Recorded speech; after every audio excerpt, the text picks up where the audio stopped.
Obrigado, grupo de música. Vocês podem sentar. Aleluia. Glória a Deus.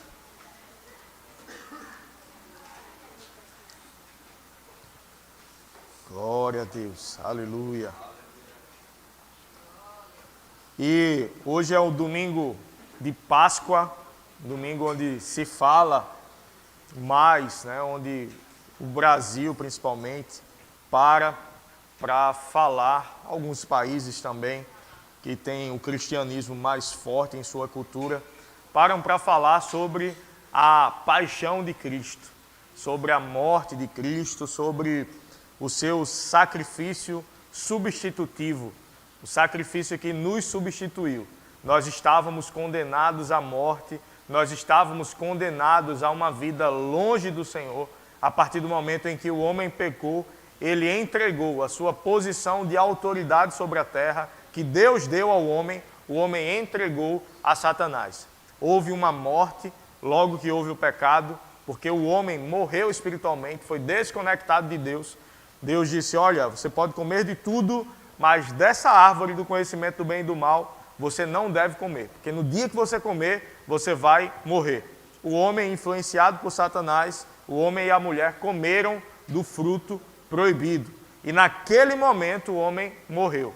Morreu espiritualmente. Por mais que pudesse permanecer em vida na carne, mas morreu espiritualmente porque foi desconectado da sua fonte, foi desconectado da sua origem, que era Deus. Nós pregamos mais profundamente sobre isso nessa manhã, mas eu quero trazer uma base para a gente falar sobre um outro assunto nessa tarde.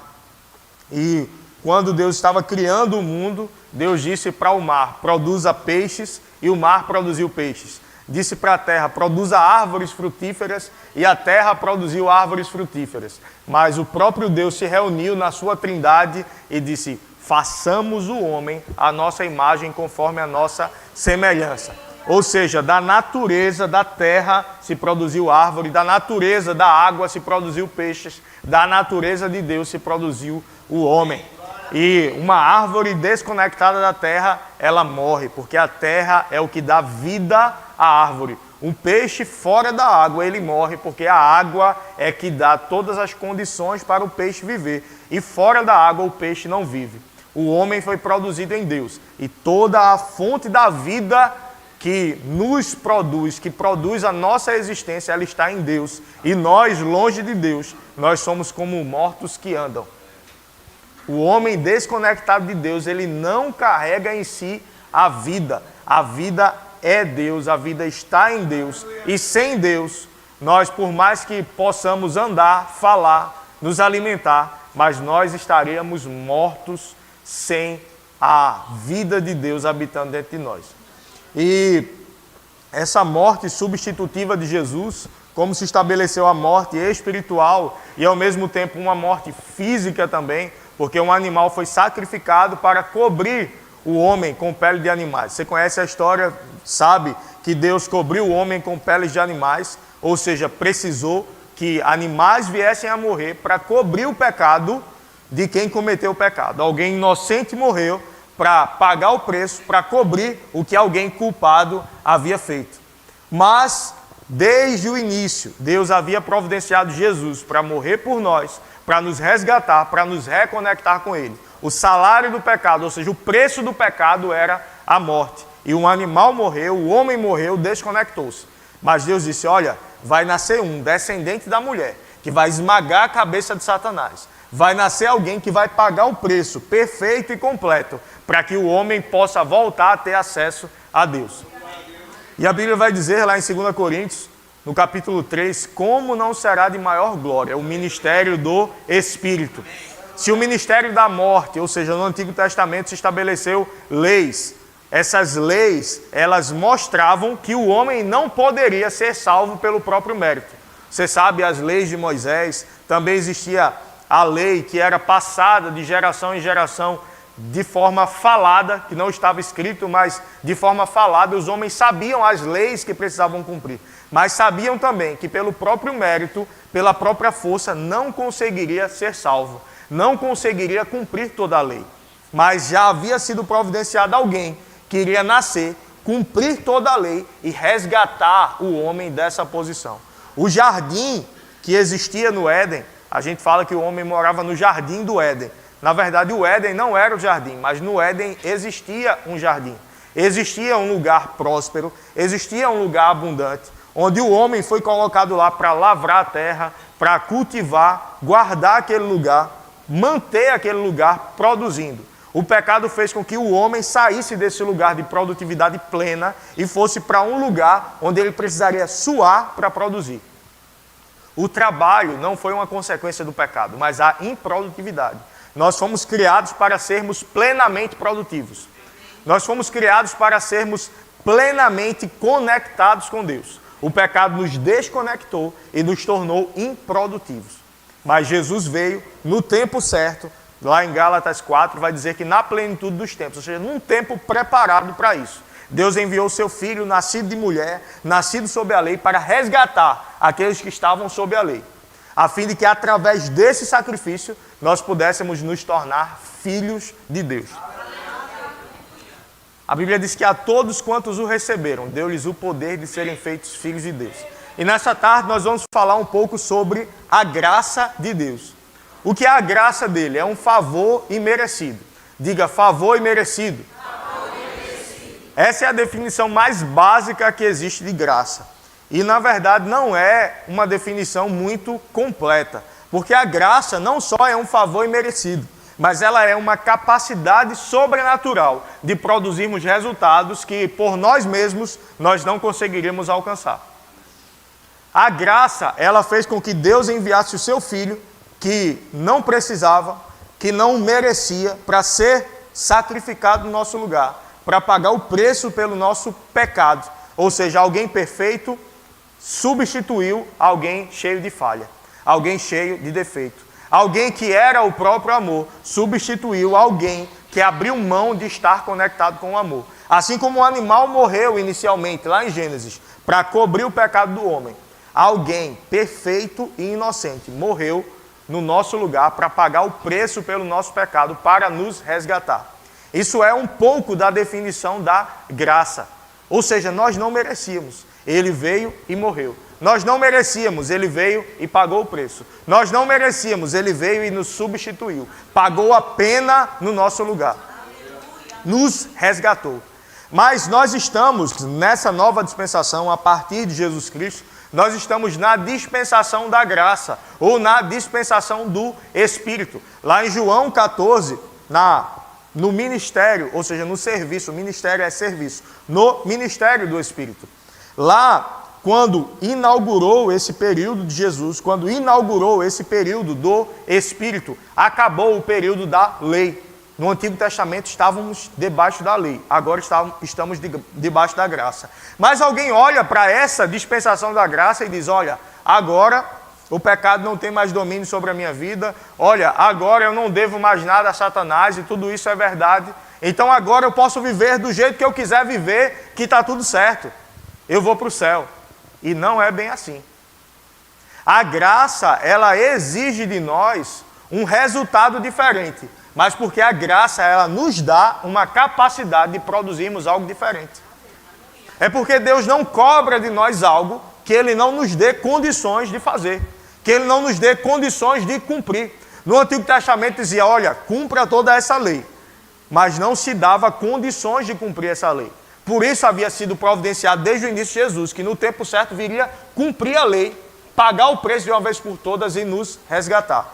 Certa vez eu ouvi uma alegoria, uma história fictícia sobre um rapaz adolescente, pegou o carro do pai escondido e saiu para dar uma volta com o carro do pai. Sem habilitação, obviamente, adolescente, sem ter tanta habilidade com o carro, ele foi dirigindo e bateu no muro de uma casa. Quando ele bateu nesse muro, fez um estrago na casa, bateu no portão, um portão caro, aqueles portões bem bonitos, portão caro, bateu, quebrou tudo, aí saiu o dono da casa. Quando saiu para ver, tinha danificado o carro do pai do menino, tinha danificado o muro, tinha danificado o portão. E o menino no meio, todo errado. Todo errado. Saiu escondido, saiu sem permissão, saiu sem habilitação, saiu com algo que não era dele, que era do pai, sem ter o direito legal de fazer aquilo e gerou esse estrago todo. Aí sai o dono da casa, olha aquela situação e ele tem 3 possibilidades. Primeiro, ele pode exigir o seu direito legal de reparação por todo o dano causado pelo menino, cobrando do pai dele, que é o representante legal do menino, entrando em contato, só, deu ruim aqui, teu menino saiu com o carro escondido, gerou todo esse dano aqui, e eu quero a reparação completa desse dano que foi causado. Não está no direito dele? Está tudo certo? Tem alguma coisa errada ele fazer isso? Não, que ele está no direito dele. Mas ele pode fazer uma outra possibilidade, dizer, olha menino, vai-te embora, pega o carro, vai, desaparece daqui, antes que eu mude de ideia, aquela história, desaparece daqui e eu vou consertar o muro e o portão. Rapaz, esse cara é bom. Ele é crente, de verdade. Ele é diferenciado. Mas esse senhor, ele não fez isso. Ele fez algo que nem está na primeira nem na segunda possibilidade.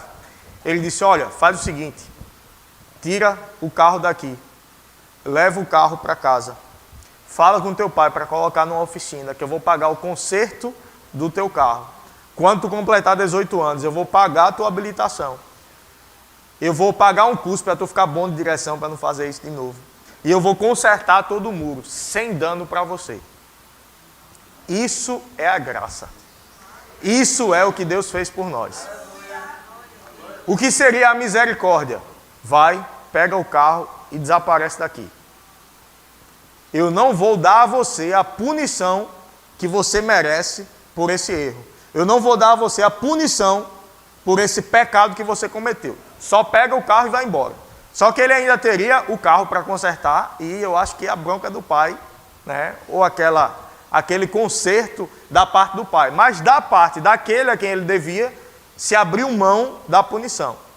Mas o que é a graça? A graça ela pega e não apenas abre mão da punição, mas ela nos coloca numa posição até melhor do que a posição que nós estávamos inicialmente. Porque nós estávamos no Éden, num lugar perfeito, onde Deus vinha à tardinha, a Bíblia diz que na viração do dia, Deus vinha para ter comunhão com o homem. Então o homem tinha comunhão com Deus continuamente, todos os dias. Tanto é que quando Deus veio, o homem estava escondido. E ele disse, Adão, cadê você? Ele disse, eu tive medo porque eu estava nu e me escondi. Então Deus disse, quem te fez saber que estavas nu? Então Deus veio visitá-lo. Mas você sabe que Deus não morava com o homem. Deus vinha visitá-lo todos os dias, o que é maravilhoso. O que é sublime. Porém, quando Jesus veio e morreu no nosso lugar, lá em João 14, ele diz, olha, não se turbem o vosso coração, não se perturbem, creiam em Deus, creiam também em mim. Na casa de meu pai há muitas moradas. Se não fosse assim, eu não vos teria dito. Eu vou vos preparar lugar. E se eu for e vos preparar lugar, eu voltarei para vos buscar. Porque importa que onde eu estou, estejais vós também. Você sabe que esse lugar, essa ida de Jesus para preparar lugar, não foi que Jesus foi construir um condomínio no céu. Esse lugar era um lugar espiritual para o homem. O homem estava desconectado de Deus. Ele disse, olha, eu vou, porque quando eu for para lá, vocês vão comigo espiritualmente. E onde eu estou, eu já estou nos lugares celestiais, mas eu vou para lá. Quando eu for para lá, vocês vão comigo para esses lugares celestiais. Ficar acima desse lugar que vocês estão hoje. Vocês estão desconectados de Deus, mas através de mim, através desse sacrifício, vocês vão ser reconectados com o Pai. E eu vou rogar ao Pai, e Ele enviará outro Consolador, um outro igual, um outro da mesma espécie, da mesma categoria, o Espírito Santo, que o mundo não o conhece, nem o pode conhecer. Mas eu vou enviá-lo. Eu vou rogar ao Pai, e o Pai vai enviá-lo. E Ele vai vir habitar convosco. Então, se na antiga dispensação nós tínhamos Deus na viração do dia, na nova dispensação, quando nós recebemos Jesus como Senhor, através da sua graça, do seu favor, da sua misericórdia, Ele veio habitar dentro de mim e de você. Aleluia! Aleluia! O sacrifício de Jesus pagou todo o preço pelo pecado. O escrito de dívida que era contra nós foi encravado na cruz. Alguém precisava morrer. Alguém precisava morrer e ele morreu no nosso lugar. Toda dívida, ela precisa ser paga e nós tínhamos uma dívida gigante. Antigamente, nas vendas do Seu Zé, né, naquele mercadinho de bairro, alguém geralmente ia lá e fazia uma compra e colocava na conta. Coloca na minha conta. Aí tinha o senhorzinho, tinha Seu Zezinho, né, tinha uma caneta que ficava aqui, ou um lápis, e aí ele olhava por cima do óculos assim, com a camisa desabotoada até o terceiro botão, aparecendo os pelos aqui do peito dele. Você está se identificando com isso. Você já viveu isso em algum momento. Quem tem mais de 30 anos já viveu isso. E aí Seu Zezinho olhava assim por cima do espelho. Ah, é o filho de Dona Fulana, né? É o filho de Fulana. O neto de Dona Zefinha. Porque eu acho que 50% da população brasileira tem uma avó chamada Zefinha. Se não for Zefinha, tem Maria. Eu tinha as duas. Um era Zefinha, a outra era Maria. Ah, é o neto de Dona Maria. Aí anotava e colocava a dívida lá na conta. Porque aí quando recebesse, aí Dona Zefinha ou Dona Maria ia lá e pagava. Aí ele pegava e riscava aquela dívida. Ou ele rasgava aquele papel. Mas geralmente era um risco. Um risco assim e outro risco assim. Eu arranhei aqui o púlpito quando eu fiz assim, ó. Um risco assim e um risco assim. O escrito de dívida era cancelado. E alguns colocavam no prego a dívida. Ele colocava um prego mesmo e colocava ali o papel com a dívida. Principalmente daqueles que não gostavam de pagar. Para ficar lá exposto àquela dívida. Quando nós obedecemos a Satanás, Satanás pegou a dívida que a gente tinha, colocou em letras garrafais e colocou visível. Principalmente visível para mim e para você. Para toda vez que a gente olhasse, a gente dizia, eita, olha o que eu fiz. Olha o lugar que eu estou. Olha o que eu estou vivendo. Por causa da minha dívida, por causa do que eu fiz. Aí Jesus veio, no tempo certo, pegou esse escrito de dívida, encravou na cruz e pagou completamente o preço pelo meu e pelo teu pecado. Para que nós pudéssemos ter acesso ao Pai livremente. Sem condenação, sem culpa. Aleluia. Lá em Efésios, no capítulo 2, versículos 8 e 9, na NVT, vai dizer, vocês são salvos pela graça, por meio da fé. Isso não vem de vocês, é uma dádiva de Deus, ou seja, um presente de Deus. Não é uma recompensa pela prática de boas obras, para que ninguém venha a se orgulhar. Então não é porque você é bonzinho que você tem acesso a Deus. Não é porque você é uma pessoa, gente boa, que ajuda projetos sociais, que ajuda o necessitado, que você tem acesso ao Pai. É por causa da graça, é por causa do favor imerecido, é por causa da misericórdia, é por causa do grande amor com que Deus nos amou, que Ele enviou o seu Filho e pagou o preço pelo meu e pelo teu pecado. Lá em Romanos 6,14, vai dizer, o pecado não é mais o seu senhor, na NVT, pois vocês não vivem sob a lei, não vivem debaixo da lei, mas sob a graça de Deus. Nós estamos vivendo debaixo da graça de Deus. A graça de Deus nos protege, a graça de Deus nos cobre, a graça de Deus nos capacita, a graça de Deus te capacita para uma vida de resultados além da média. Para uma vida de resultados que eu e você, pela nossa própria força, não conseguiríamos ter. É isso que a graça faz sobre a nossa vida. O Senhor tem falado comigo ultimamente sobre um tempo que é chegado de pregar mais sobre isso, sobre a abundância na vida do seu povo. Deus quer nos levar para outro nível de abundância. E às vezes uma mentalidade religiosa, uma mentalidade ainda não renovada pela graça de Deus, faz eu e você pensarmos, eu não mereço isso não. Esse negócio de abundância aí, não, é só o suficiente para mim. Não, Deus não pagou só o suficiente para você. Deus pagou para você viver em abundância, não com as coisas a conta-gotas. Deus quer a sua igreja nesse último tempo como uma igreja relevante, como uma igreja forte sobre a terra, como uma igreja que avança, que ganha o perdido, que avança sobre as obras sociais, sobre assistência social, sobre salvação de pessoas, mostrando que Deus é amor e nós sendo uma igreja relevante nesse último tempo. nesses últimos dias. Nós estamos nesse último tempo e nós devemos ser ousados nisso. Aleluia! Lá em 2 Coríntios 8, 9, vai dizer: vocês conhecem a graça do nosso Senhor Jesus Cristo. Embora fosse rico, por amor a vocês, ele se fez pobre, para que, por meio da pobreza dele, vocês se tornassem ricos.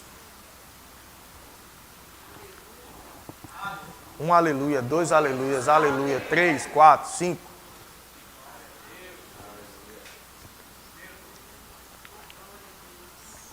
Meu Deus do céu. Vamos ler de novo isso aí.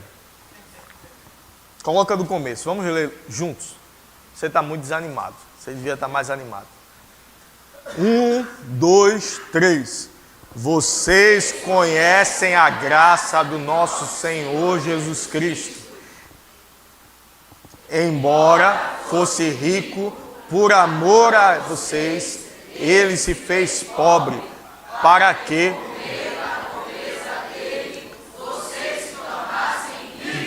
aleluia! Por meio do preço que ele pagou, nós nos tornássemos ricos. Sabe que Deus, ele não deixou de ser rico, ele não deixou de ser o dono de tudo, mas ele abriu mão por um tempo, através do seu filho, sendo reconhecido em figura humana, ele abriu mão da sua posição. Agora imagine, eu sendo dono da melhor Ferrari que existe. A Ferrari feita por encomenda, série especial, só tem 3 dessas no mundo, e eu sou dono de uma delas. Eita, mas eu ia estar famoso na internet. Pastor, tem uma Ferrari. Meu Deus do céu. Outro dia eu vi um vídeo de uma igreja bem, de um alto nível de excelência, tudo excelente, material de excelência, telões gigantes, bem parecida com a nossa. Bem gigante a igreja, estacionamento gigante.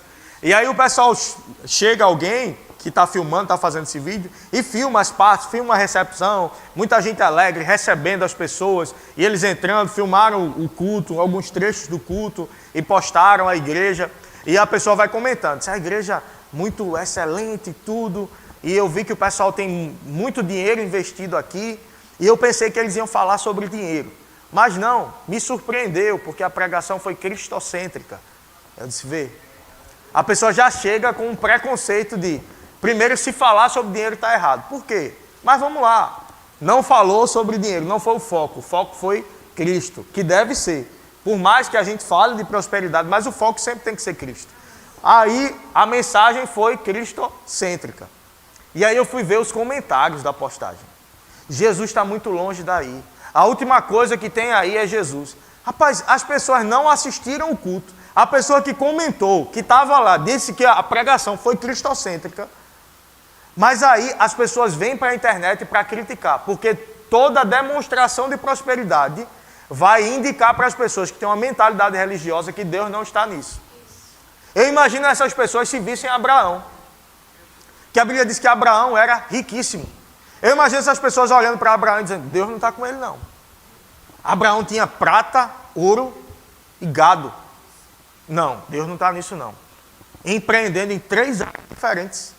E ainda se diz que Deus está com isso, que Deus está com ele.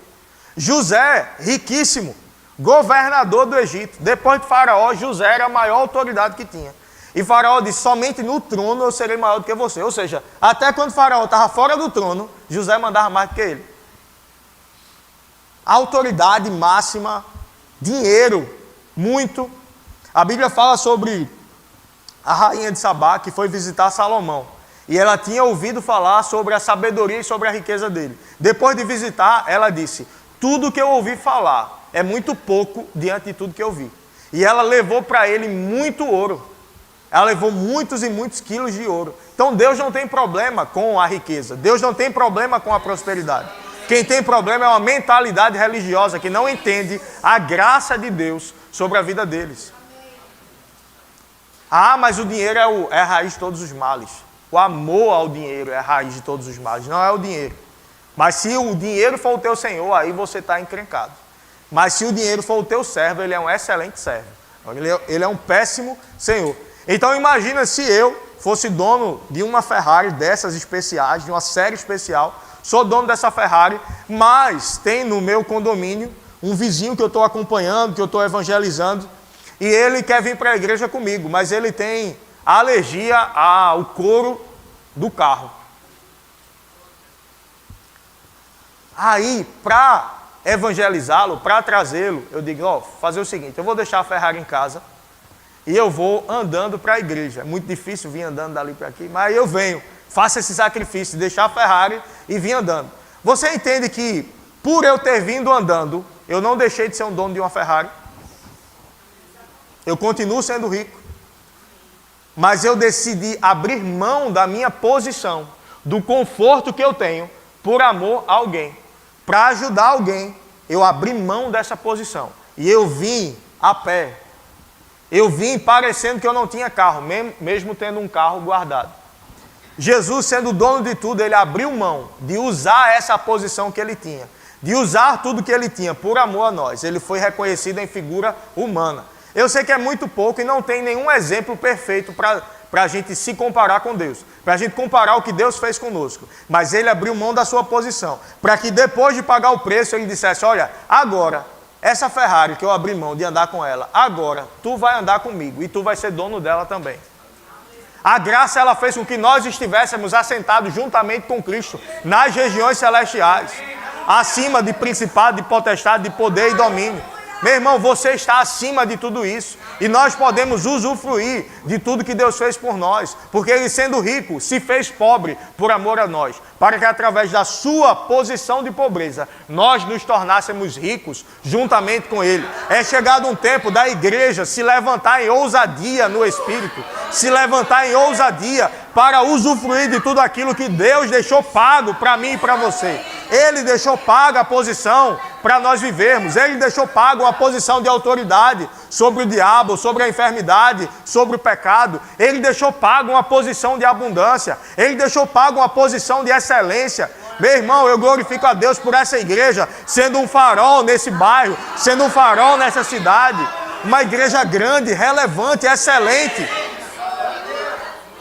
Uma igreja cheia, que precisa cada vez fazer mais cultos, porque não cabe de gente aqui. Eu glorifico a Deus pelos melhores equipamentos desse lugar, para termos um som de excelência, que parece um CD tocando. Não, é o grupo de música tocando. Por quê? Porque eles são excelentes, porque tem equipamento de excelência. Eu glorifico a Deus por um aquário nessa bateria, a bateria microfonada da melhor qualidade que tem. Eu glorifico a Deus pela melhor guitarra, pelo melhor baixo, pelo melhor violão, pelo melhor teclado, pelo melhor equipamento de percussão aqui, por instrumentos de sopro aqui, sax e outros instrumentos de sopro. Você consegue ver isso aqui? Você consegue ver isso aqui? Você consegue ver isso aqui? Aleluia! Ou você só vai glorificar quando você vê pelos seus olhos naturais? Porque eu consigo ver. Eu consigo ver uma igreja 4 vezes maior do que essa e nós lá dentro. Eu consigo ver empresários se levantando nessa igreja. Empresários grandes se levantando nessa igreja. Empresários grandes se levantando nessa igreja. Enquanto eu falo isso, tem gente recebendo e tem gente olhando assim, dizendo, para que isso? Para que isso? Mas não te preocupa, se você está olhando, dizendo para que isso, não vai chegar para você, fica tranquilo. Você não vai ser obrigado a viver essa prosperidade. Você não vai ser obrigado a usufruir dessa graça, dessa riqueza. Mas tem gente que vai querer e tem gente que vai acessar.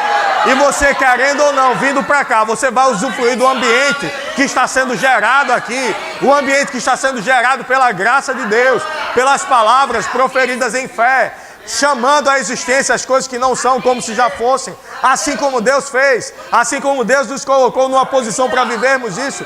Por quê? Para ostentarmos? Não, porque o seu povo é um povo que usufrui do melhor de Deus, para tocar pessoas, para alcançar pessoas, para trazer o não crente para cá, para ele vir conhecer Jesus. Tendo um som de excelência, não é melhor? A gente poderia pregar Jesus sem microfone, mas tendo um microfone não é melhor? Tendo caixas de som não é melhor? A gente poderia louvar o Senhor somente eu cantando aqui, mas tendo um grupo de música não é melhor? Aleluia! Tendo equipamento de som de excelência, não é melhor? Você consegue me ver, mas ver num telão gigante não é melhor? Eu fico mais bonito ainda com essa jaqueta bonita do Verbo da Vida. Ó, o símbolo do Verbo da Vida aqui. Ó. Baixou meio grau no Recife, em Paulista, o recifense, o paulistense, ele bota uma jaqueta. Porque eu comprei. Aí não tem oportunidade para usar. Aí ficou nublado, eu digo, pronto, é a oportunidade. Aí aqui suando e de jaqueta.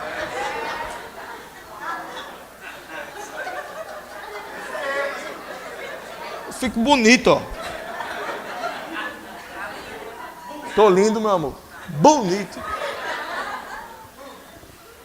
Deus, ele tem o melhor para a tua vida, ele tem o melhor para a tua casa, ele tem o melhor para a tua família. Para de se colocar para baixo, para de se ver a quem. O preço pago foi muito alto, meu irmão.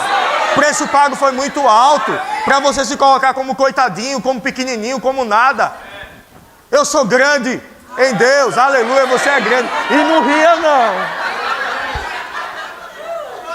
Aleluia, aleluia.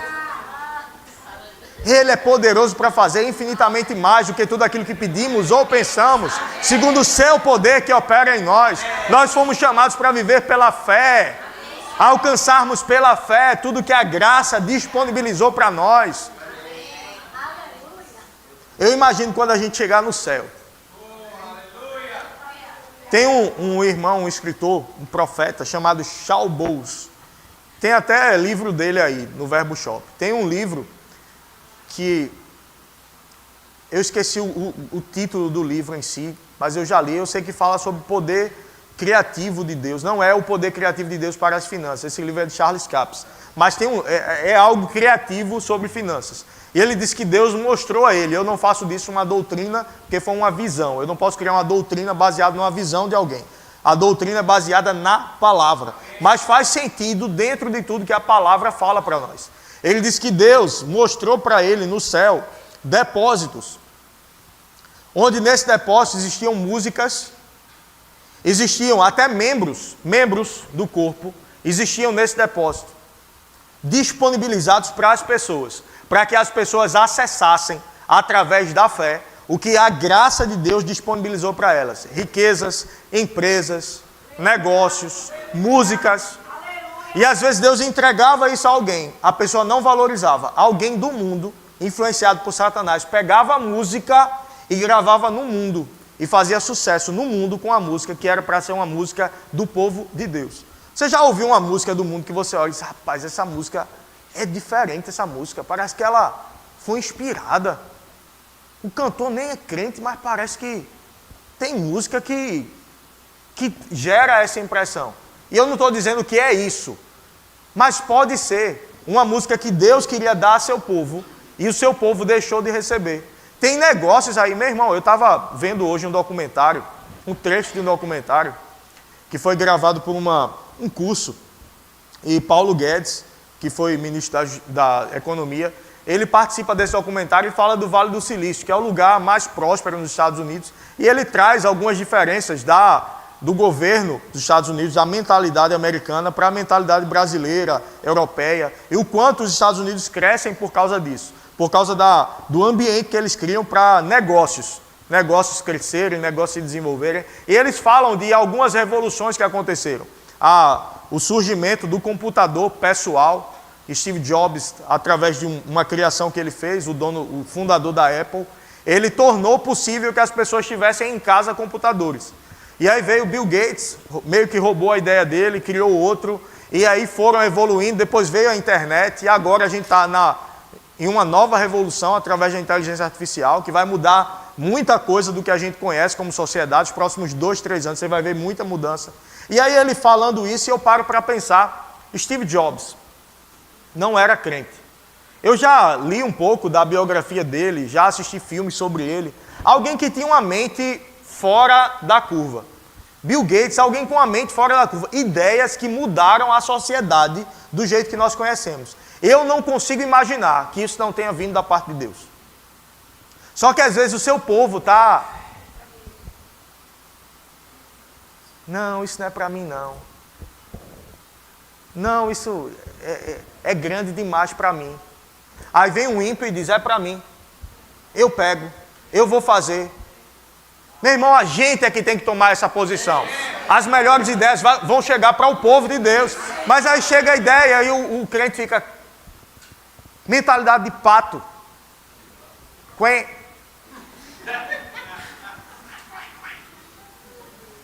Não é para mim. Não sei se eu posso. Que é a minha família. Que é de onde eu vim. Ele pagou o preço para que eu e você tivéssemos acesso a essa graça. Meu irmão, se alguém vai ficar rico, não é melhor que seja o seu povo? Não é melhor que seja alguém com princípios, com valores? Chegar para o pastor e dizer, ó pastor, vai precisar de quanto para a reforma aqui? 1 milhão para construir o prédio do jeito que... Pronto, eu vou pagar. Pronto, meu irmão, então compra o material, não precisa nem me dar o dinheiro, compra o material, pague a construtora, que a gente constrói e faz o culto aqui. Não é melhor? O que é 1 milhão, meu irmão? Neymar faz festa que gasta mais de 1 milhão. Numa festa, meu Deus do céu. E o povo de Deus, 1 milhão é muito. É muito aonde? É muito para quem? Para Deus não é nada. Ele é o dono do ouro e da prata. Ele vai fazer o seu povo, nesse último tempo, acessar os melhores lugares, os melhores negócios, os melhores empreendimentos. Tenha essa visão, se veja do jeito que Deus te vê. Grupo de música, vem para cá. Se veja do jeito que Deus te vê. Tenha fé do tamanho de Deus, do Deus que você serve. Acesse pela graça tudo que Ele tem para a tua vida. Não foi para você acessar o melhor carro que Jesus morreu, mas foi para você ter a abundância dele. O melhor carro é só uma consequência disso. Você viver numa boa casa é só uma consequência disso. Mas uma mentalidade de escassez diz, se eu tiver muito, vai faltar para alguém. Não vai. Se você tiver muito, você vai poder ajudar outras pessoas. Não, eu quero ajudar os outros, pastor, por isso que eu quero ter pouco. Como é que tu vai ajudar os outros tendo pouco? Benção. Não, o meu sonho é que acabasse a fome no mundo. Mas eu quero só o suficiente para mim e para minha casa. Percebe que não casa? Eu quero acabar com a fome do mundo, mas eu só quero o suficiente para mim e para minha casa. Não, eu quero o suficiente para o meu bairro, eu quero o suficiente para a minha cidade, eu quero o suficiente para o meu estado, na minha vida. Por quê? Porque eu vou gerar negócios milionários. Vai ter gente aqui da igreja gerando negócios milionários. Deus tem falado isso comigo nos últimos dias. Eu estou dizendo negócios milionários. Ah, pastor, eu não gosto dessa palavra. Não é para você, fica tranquilo.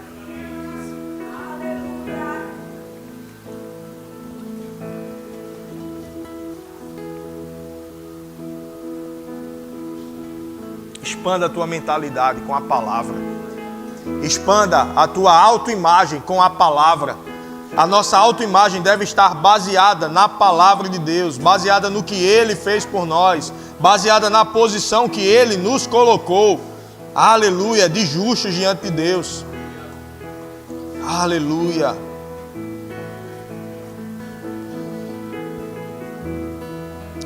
Lá em Gálatas 2:21, NVT, vai dizer, não anulo a graça de Deus, pois se a obediência à lei nos tornasse justos, Cristo não teria precisado morrer.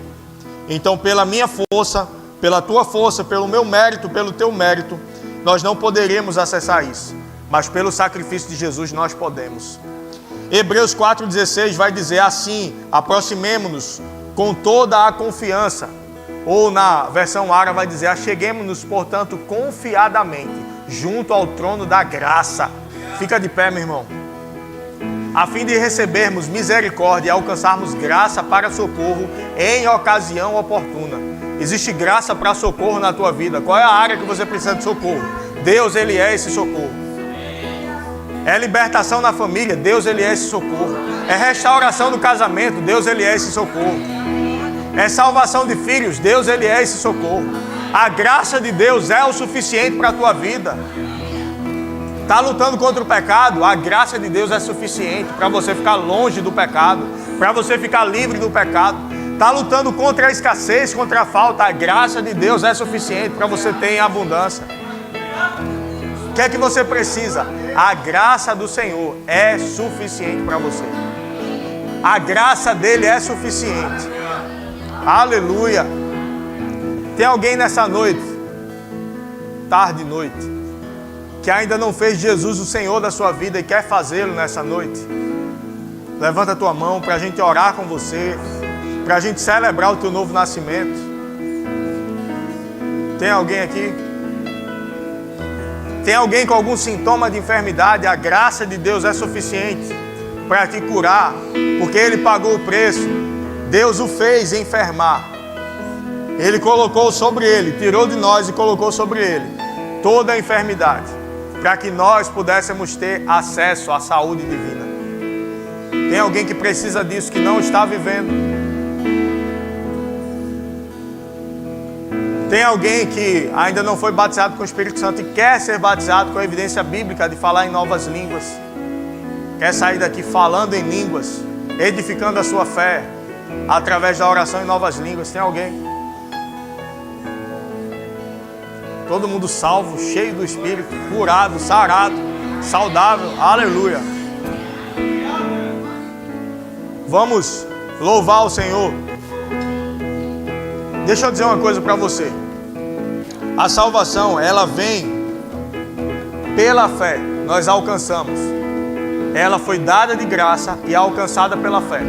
Lá em Romanos 10 vai dizer: porém o que se diz, a palavra está perto de ti, na tua boca e no teu coração. Essa é a palavra da fé que pregamos. Se com a tua boca confessares Jesus como Senhor, e em teu coração creres que Deus ressuscitou dentre os mortos, serás salvo. Ou seja, a salvação vem crendo com o coração, confessando com a boca. Lá em Provérbios 18, 21 vai dizer que a morte e a vida estão no poder da língua. Aquele que bem a utiliza come do seu fruto. Eu e você vamos viver daquilo que nós falamos. A graça de Deus te dá esse poder de falar e de ver as coisas acontecerem. O apóstolo Sérgio Pessoa estava pregando ontem e ele disse que estava crendo para um prédio, para a igreja. Ele já era pastor e estava crendo para um prédio bem maior. E Deus disse a ele: vá lá falar com o dono do prédio. Ele foi falar com o dono do prédio. Quanto é? O dono: 20 mil aluguel. Se eu dou 10. 10 mil? Tem condições não, pode ir. Passa um tempo, o dono do prédio liga para ele: vem cá, vamos conversar. Rapaz, veja aí o que é que você pode fazer. Melhor isso aí. 10 mil está muito longe, 20 mil. Não, não dá. Tá bom, vá-se embora. Você não tem negociação, você não sai dos 10. E passa tempo. Ele volta: e aí? Dou 10 mil. Aí ele disse que fez a proposta para ele depois de um tempo. Ele disse: se não alugar para mim, não vai alugar para ninguém não. Está rogando praga? Estou rogando praga não, mas esse prédio tem um propósito. E a gente já se apossou pela fé. E aí ele passa um tempo, o dono do prédio chama ele, resumindo a história: só, vou fazer 12 mil para você. Tá bom, ele disse: eu dou 10. Não, com você não tem condições de negociar não. Acabou a negociação com você, vai embora. E o filho dele, que era crente, disse: pai, vamos fazer. Ele disse: não. Ele só quer o que ele quer e é assim negociação. Passa o tempo, ele chama ele e diz: vou fazer o seguinte, vou fazer pelos 10 para tu. Aí ele disse: não, agora eu só dou 8. Não, você é demais. Tá bom, fechou pelos 8. E ele disse que nesse tempo, Deus disse: eu vou te ensinar o que é fé. Escreva num papel um F. Ele escreveu um F. Ele disse: pule 2 linhas, escreva grande um E. E ele escreveu. E ele disse: agora, do lado do F, escreva um ALE, fale. E ao lado do E, escreva espere. O que é fé? Falar e esperar. Falar e esperar. Falar e ter expectativa enquanto se espera. Porque essas músicas, nós cantamos a palavra, Porque nós cantamos que é um tempo de aceleração, que está chegando, que está vindo. Porque enquanto nós declaramos, as coisas estão se movendo no reino do Espírito para nos favorecer. As coisas estão sendo geradas no reino do Espírito para te favorecer, para me favorecer, para favorecer essa igreja. Nós viveremos o melhor do Senhor nesse lugar. Nós teremos sempre com abundância. A Bíblia diz sobre a oferta, ele diz: para que tendo sempre em tudo ampla suficiência, superabundez em toda boa obra, sempre em tudo, sempre em tudo, sempre em tudo. Não porque às vezes a gente ganha, às vezes a gente perde, sempre em tudo, ampla suficiência. Não porque às vezes a gente tem, às vezes a gente não tem, sempre em tudo. Eu fico com a palavra, eu fico com a palavra. Eu não fico com o que o governo diz, eu não fico com o que os economistas dizem, eu não fico com o que os youtubers dizem, eu fico com a palavra, sempre em tudo, sempre em tudo, sempre em tudo, ampla suficiência. Marcos 11, 23 vai dizer, 23, 24, Jesus disse antes: tenha fé em Deus. Tenha fé em Deus, porque em verdade vos afirmo que se alguém disser a este monte, ergue-te e lança-te no mar, e não duvidar do seu coração, mas crer que se fará o que diz, assim será com ele. Crendo e confessando, falando e esperando, crendo e confessando, falando e esperando, crendo com o coração e confessando com a boca. Você precisa falar mais, você precisa abrir mais a tua boca, declarar a palavra e esperar as coisas acontecerem, porque é assim que Deus faz.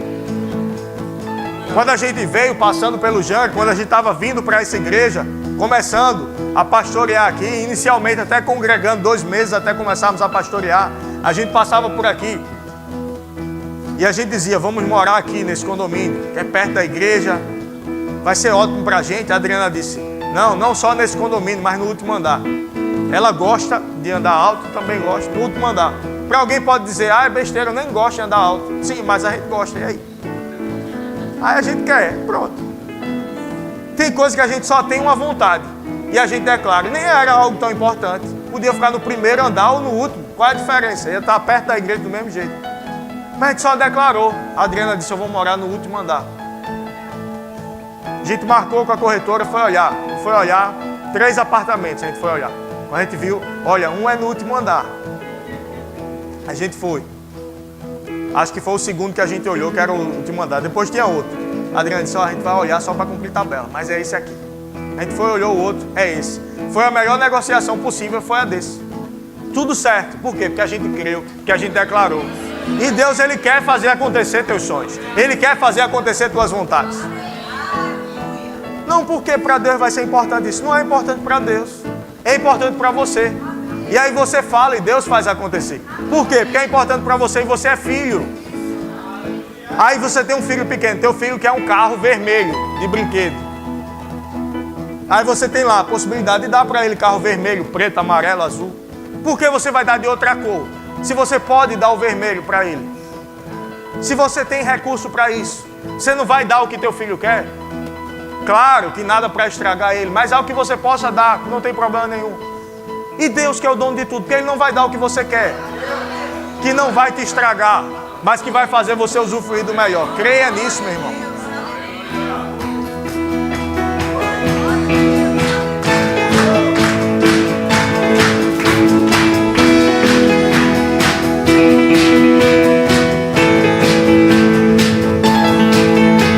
E eu posso ver rios de vida,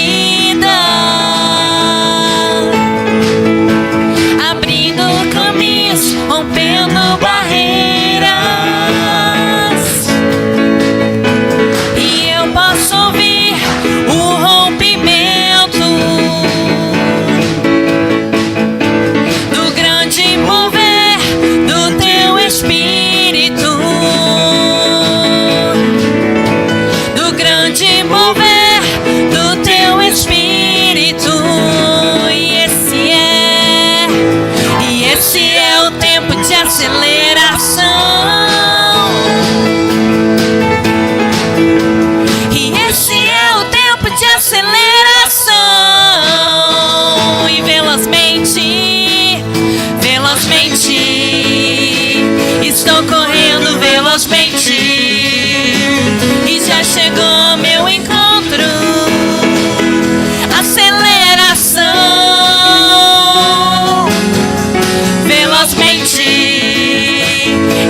correndo velozmente e já chegou ao meu encontro.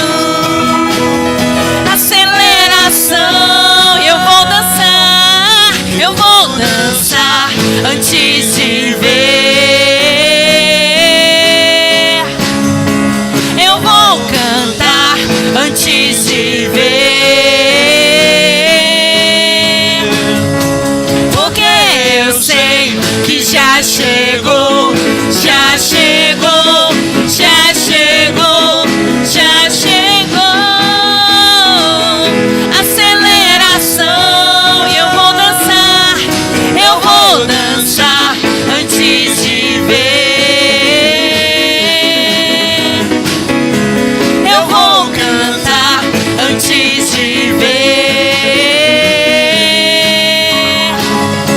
porque eu sei que já chegou, já chegou, já chegou, já chegou.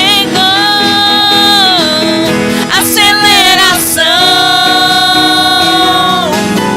e velozmente estou correndo velozmente e já chegou ao meu encontro.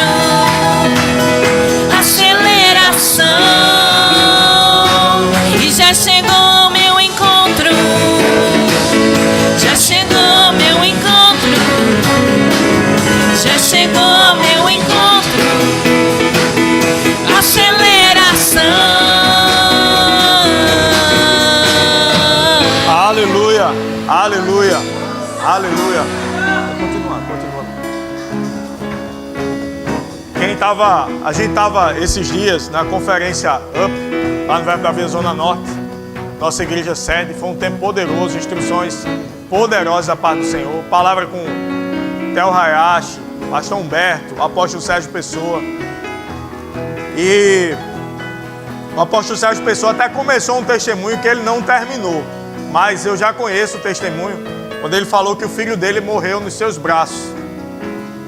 E você me ouvir dizer isso, ou quem ouviu ele dizer isso lá, talvez não saiba que por causa dessa palavra da fé, por causa do que ele cria, o filho dele, depois de um bom tempo morto, mas ele orando com o filho nos braços, o filho dele ressuscitou. O filho dele está vivo, está bem. Deus é poderoso para fazer. Mas sabe por que isso aconteceu? Porque ele tinha expectativa nisso. Ele cria que podia acontecer. E ele declarou que ia acontecer. Um testemunho que eu não conhecia do pastor Bud, eu já conheço vários. Inclusive o pastor Emiliano estava do meu lado. Disse, varão, eu não conhecia esse testemunho não conhecia não. O apóstolo Sérgio Pessoa foi um dos primeiros ministros de louvor lá de Campina Grande. E aí ele disse que o pastor Bud passava fazendo isso que eu fiz aqui. Senhor, obrigado por uma bateria. Só que eles não tinham nada. A gente tem, né? Eles não tinham nada. Obrigado por uma bateria, obrigado por isso, por aquilo. E o pastor Bud americano foi passar 2 meses nos Estados Unidos. E ele foi numa loja de equipamentos musicais. Na época era vantajoso, pelo valor do dólar, comprar lá. E aí ele foi para ver, não tinha todo o recurso, mas foi, chegou com a lista, o dono da loja veio atendê-lo. Disse, eu queria fazer um orçamento dessas coisas aqui. E o dono disse, você vai montar uma banda de country? E ele disse, não, eu sou missionário no Brasil, isso é para a igreja. E aí ele continuou olhando, veio um funcionário atender ele, um outro funcionário. E ele disse, você vai montar uma banda de country? De novo. Ele disse, não, eu já disse a você, eu sou missionário no Brasil, isso é para a igreja. Daqui a pouco, a 3ª vez, você vai montar uma banda de country? E ele disse, Jen, que era a esposa dele, que hoje é a vice-presidente do Ministério Verbo da Vida. Jen, vem cá, mostre as fotos para ele. Eu sou missionário no Brasil, isso é para a igreja. E aí ele disse que ele viu as fotos, começou a chorar. Ele disse, eu sou afastado do Evangelho. E Deus falou comigo que hoje vinha um missionário aqui. E eu vou lhe dar tudo que você precisa, vocês não vão pagar por nada. Deus faz, Deus faz, Deus faz. Deus faz, aleluia, Deus faz. A graça é poderosa para te dar tudo aquilo que você precisa. E a graça é poderosa também para te libertar do que você precisa ser livre.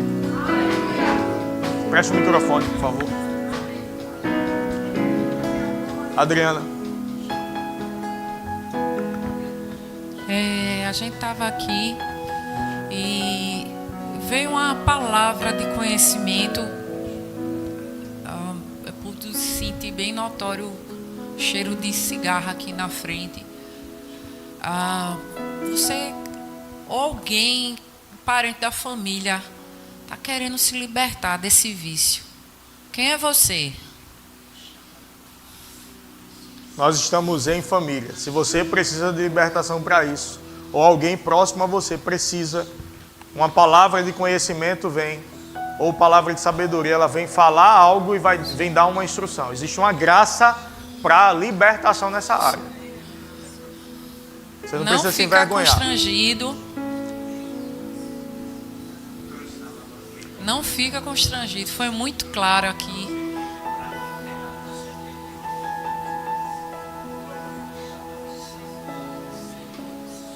Amém. Se você não quiser vir aqui na frente, você está meio constrangido, me procura no final do culto. Amém?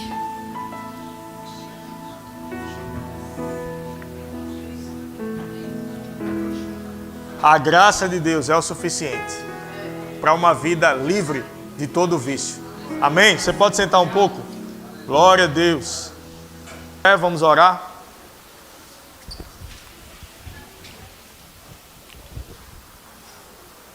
Fecha teus olhos, curva tua cabeça. Senhor nosso Deus, nosso Pai, nós te damos graças, Senhor, por essa noite, por esse culto, por esse tempo precioso na tua presença. Obrigado por cada instrução que o Senhor nos deu.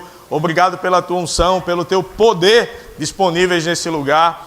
Nós liberamos a cada irmão, cada irmã em paz, em segurança, de volta para os seus lares. Declaramos uma semana poderosa, abençoada, com presentes inesperados da parte do Senhor. Em